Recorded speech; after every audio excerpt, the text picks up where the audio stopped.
João, capítulo 10. O pastor e o seu rebanho. Eu lhes asseguro que aquele que não entra no aprisco das ovelhas pela porta, mas sobe por outro lugar, é ladrão e assaltante.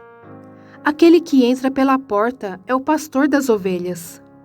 O porteiro abre-lhe a porta e as ovelhas ouvem a sua voz. Ele chama as suas ovelhas pelo nome e as leva para fora. Depois de conduzir para fora todas as suas ovelhas, vai adiante delas, e estas ao seguem. Porque conhecem a sua voz, mas nunca seguirão um estranho. Na verdade, fugirão dele, porque não conhecem a voz de estranhos. Jesus usou essa comparação, mas eles não compreenderam o que lhes estava falando. Então Jesus afirmou de novo: digo-lhes a verdade. Eu sou a porta das ovelhas. Todos os que vieram antes de mim eram ladrões e assaltantes, mas as ovelhas não os ouviram. Eu sou a porta. Quem entra por mim será salvo. Entrará e sairá e encontrará pastagem. O ladrão vem apenas para roubar, matar e destruir. Eu vim para que tenham vida e a tenham plenamente. Eu sou o bom pastor. O bom pastor dá a sua vida pelas ovelhas. O assalariado não é o pastor, a quem as ovelhas pertencem. Assim, quando vê que o lobo vem, abandona as ovelhas e foge. Então o lobo ataca o rebanho e o dispersa. Ele foge porque é assalariado e não se importa com as ovelhas. Eu sou o bom pastor. Conheço as minhas ovelhas e elas me conhecem. Assim como o Pai me conhece e eu conheço o Pai e dou a minha vida pelas ovelhas. Tenho outras ovelhas que não são deste aprisco. É necessário que eu as conduza também. Elas ouvirão a minha voz e haverá um só rebanho e um só pastor. Por isso é que meu Pai me ama, porque eu dou a minha vida para retomá-la. Ninguém a tira de mim, mas eu a dou por minha espontânea vontade. Tenho autoridade para dá-la e para retomá-la. Esta ordem recebi de meu Pai. Diante dessas palavras, os judeus ficaram outra vez divididos.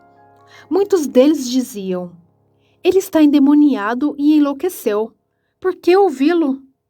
Mas outros diziam: essas palavras não são de um endemoniado. Pode um demônio abrir os olhos dos cegos? A incredulidade dos judeus. Celebrava-se a festa da dedicação em Jerusalém. Era inverno e Jesus estava no templo, caminhando pelo pórtico de Salomão. Os judeus reuniram-se ao redor dele e perguntaram: até quando nos deixará em suspense?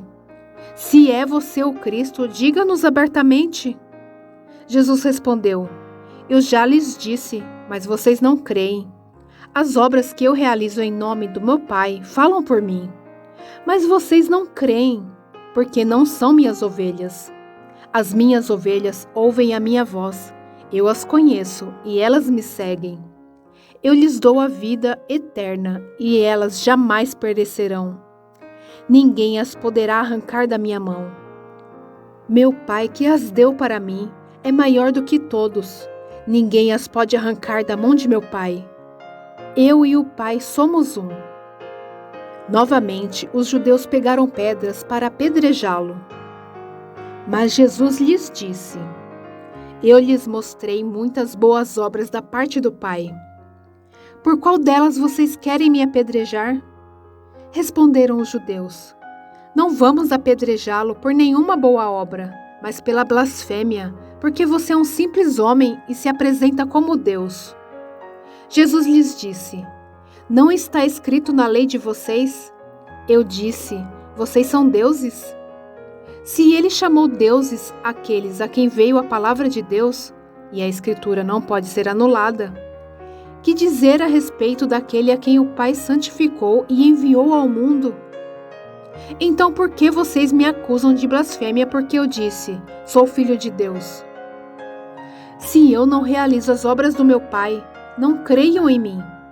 Mas se as realizo, mesmo que não creiam em mim, creiam nas obras, para que possam saber e entender que o Pai está em mim e eu no Pai. Outra vez tentaram prendê-lo, mas ele se livrou das mãos deles. Então Jesus atravessou novamente o Jordão e foi para o lugar onde João batizava nos primeiros dias do seu ministério. Ali ficou, e muita gente foi até onde ele estava, dizendo: embora João nunca tenha realizado um sinal milagroso, tudo o que ele disse a respeito deste homem era verdade. E ali muitos creram em Jesus.